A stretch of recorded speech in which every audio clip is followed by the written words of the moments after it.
Yo, what's good everyone? So, welcome back to another video. I know I said I was done with making Meowth videos, which most of you will probably, if you haven't seen the video, please go watch it. But obviously, after I posted that video, I did get asked in my DMs on Discord by quite a few people asking me to explain how Neomimic pets work and how do people get insane throws with them. So I thought I might as well just come back, make a quick video about it, just to explain what they are, how to get them, are they good for throws and all that, if you get what I mean. So in this video, I'm just going to explain how a Neomimic pets work, they boost your throws, what mistakes people make with them, and how to actually use them properly for the best results. So yeah, let's get into it, shall we? So first of all, for anyone who doesn't know what NM stands for, it means Neomimic. These pets are mainly used because of their massive throw boost. They can give when used correctly. A lot of players think you can just equip one random Neomimic pet and suddenly throw billions further. That is not really how it works. The main thing that matters is your overall setup. So yes, so that includes your pets, enchants, upgrades, rebirths, and even your team composition all stacked together when using Neomimic pets. Basically, Neomimic pets are 100% times better than your best pet. So like you have a full team of Neomimic sharks. All those sharks are just going to keep adding that 150% onto each other. So if your account's weak already, a Neomimic pet so to say that you're new to the game, Neomimics won't really affect your. Sorry, I lost my train of thought there. Make you overpowered overnight, shall we say? But if you have a decent stats and like a good solid team for energy, like Spider Queens, Sharks, Reapers, if you're more into the game, then like Reapers. I say Sharks will do better, or Carities, the artifact.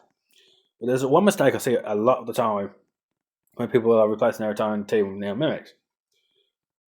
Only do it if you have enough Reapers to make Mimic Arm, or Sharks or Spider Queens, whatever you use for energy.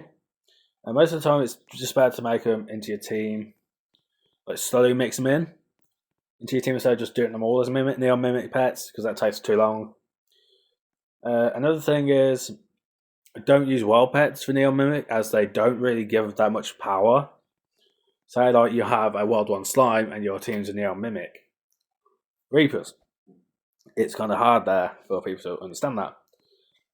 So now let's get into how and the best way to use Neomimics are.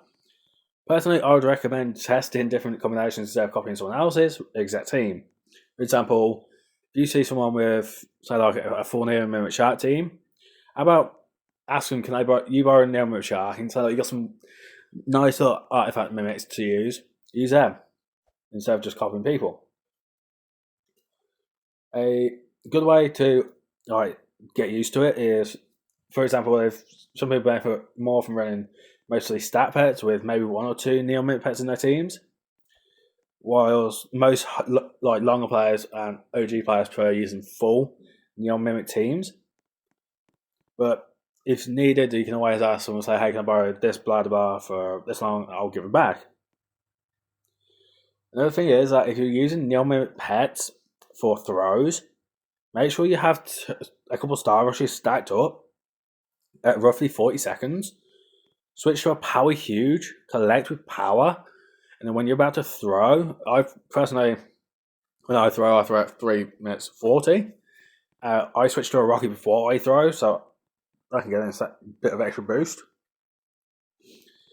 So, and most people with similar pets to me, like for instance in the video, I have a Neomimic Reap, which I bought, which I'm happy about. So some people might say, oh, what Neomimic Reap's bad, Neomimic Spider Queens are bad. They're all different with powers and how far they can go. So now, personally, in my opinion, is Neomimic pets worth it? Yes, they are worth it. Especially if you have a decent setup ready. And they're a good way to get onto the throw leaderboard if that's one of your goals. But they're not like instant win pets either, so you can't really expect to stay on the leaderboard for a while. But so all you just need is good rebirth upgrades, a strong team pet, a decent overall energy team, and all that. But yeah, This is thanks for watching, guys. If you need any more questions, you know to find me on Discord. Just DM me. Peace.